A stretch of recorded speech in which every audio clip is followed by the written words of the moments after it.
തനിക്ക് ഏറ്റവും അടുപ്പമുള്ള ഏറ്റവും വിശ്വാസമുള്ള പങ്കാളി. മാലദ്വീപ് പ്രസിഡന്റ് മുഹമ്മദ് മുയിസു ഇപ്പോ ഇന്ത്യയെക്കുറിച്ച് പറഞ്ഞ വാക്കുകളാണിത്.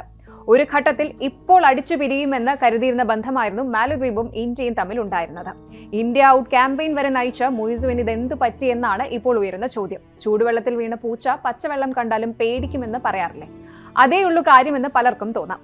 പ്രധാനമന്ത്രി നരേന്ദ്രമോദിയുടെ ഔദ്യോഗിക മാലദ്വീപ് സന്ദർശനം പ്രസിഡന്റിന്റെ വസതിയിൽ വെച്ച് ജൂലൈ 25 നടന്നു. ഇന്ത്യയുടെ മാലിയിലെ പ്രവർത്തനങ്ങൾ അവസാനിപ്പിച്ച് പുറത്തുപോകാൻ കഴിഞ്ഞ വർഷം ആഹ്വാനം ചെയ്തിരുന്ന അതേ മുയിസുവിന്റെ നിലപാടിൽ കാര്യമായ മാറ്റം വന്നതിന്റെ സൂചനയാണിതെന്ന് കരുതുന്നു. മാലദ്വീപിലെ വിനോദസഞ്ചാരത്തെ അടിമുടി ഉലച്ച ഇരു രാജ്യങ്ങളും തമ്മിലുള്ള സംഘർഷങ്ങൾക്ക് ഒരു വർഷത്തിനു ശേഷം ഇന്ത്യയുമായുള്ള ബന്ധം പുനഃസ്ഥാപിക്കാനുള്ള ശ്രമം. മാലദ്വീപിന്റെ ഏറ്റവും അടുത്തതും വിശ്വസ്തവുമായ പങ്കാളിയായി ഇന്ത്യ ദീർഘകാലമായി നിലകൊള്ളുന്നു.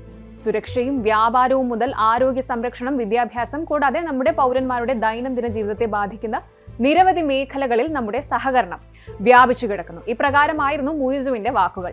ദ്വീപ് നേരിടുന്ന ഏത് പ്രതിസന്ധിയുടെ അവസരത്തിലും ഇന്ത്യ കാണിക്കുന്ന പ്രതിബദ്ധത അഭിനന്ദനീയമാണെന്നും മുയിസു കൂട്ടിച്ചേർത്തു. പ്രധാനമന്ത്രി നരേന്ദ്രമോദിക്ക് ഔദ്യോഗിക വിരുന്നും മുയിസു വസതിയിൽ ഒരുക്കിയിരുന്നു. ഇരുവരും നടത്തിയ ഉഭയകക്ഷി ചർച്ചയിൽ ഇരു രാജ്യങ്ങളും തമ്മിലുള്ള സഹകരണം കൂടുതൽ ശക്തിപ്പെടുത്താൻ തീരുമാനിച്ചിട്ടുണ്ട്. വികസനം, അടിസ്ഥാന സൗകര്യങ്ങൾ, കാലാവസ്ഥ, ആരോഗ്യ സംരക്ഷണം, ശേഷി വർദ്ധിപ്പിക്കൽ എന്നീ വിഷയങ്ങളിൽ സഹകരണത്തിനുള്ള വഴികൾ ഇരു നേതാക്കളും ചർച്ചയിൽ പരിശോധിച്ചു. കൊളംബോ സെക്യൂരിറ്റി കോൺക്ലേവുമായുള്ള സഹകരണത്തെ അംഗീകരിച്ചുകൊണ്ടുതന്നെ പ്രതിരോധ, സമുദ്ര സുരക്ഷാ സഹകരണം കൂടുതൽ ശക്തിപ്പെടുത്തേണ്ടതിന്റെ ആവശ്യകതയും ഇരു നേതാക്കളും ഊന്നി പറഞ്ഞു.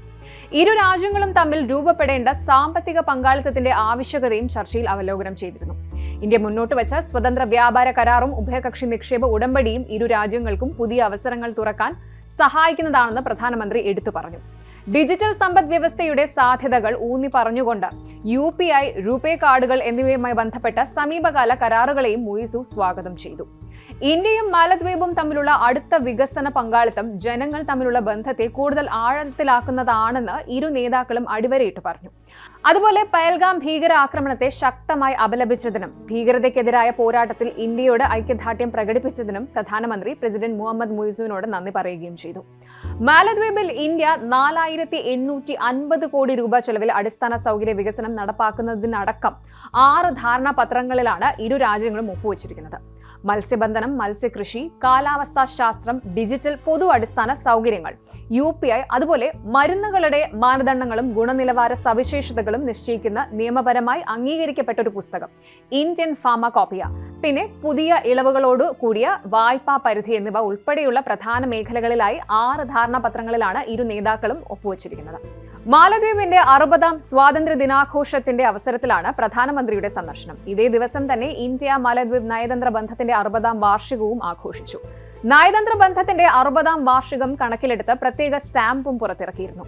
കേരളത്തിലെ ബേപ്പൂരിലെ ചരിത്ര പ്രസിദ്ധമായ ബോട്ട് യാർഡുകളിൽ കൈകൊണ്ട് നിർമ്മിച്ച വലിയ മരക്കപ്പൽ ഉരുവിന്റെയും പരമ്പരാഗത മാലദ്വീപ് മത്സ്യബന്ധന ബോട്ടായ വധുദോണിയുടെയും ചിത്രം അടങ്ങുന്നതാണ് ഈ സ്റ്റാമ്പ്.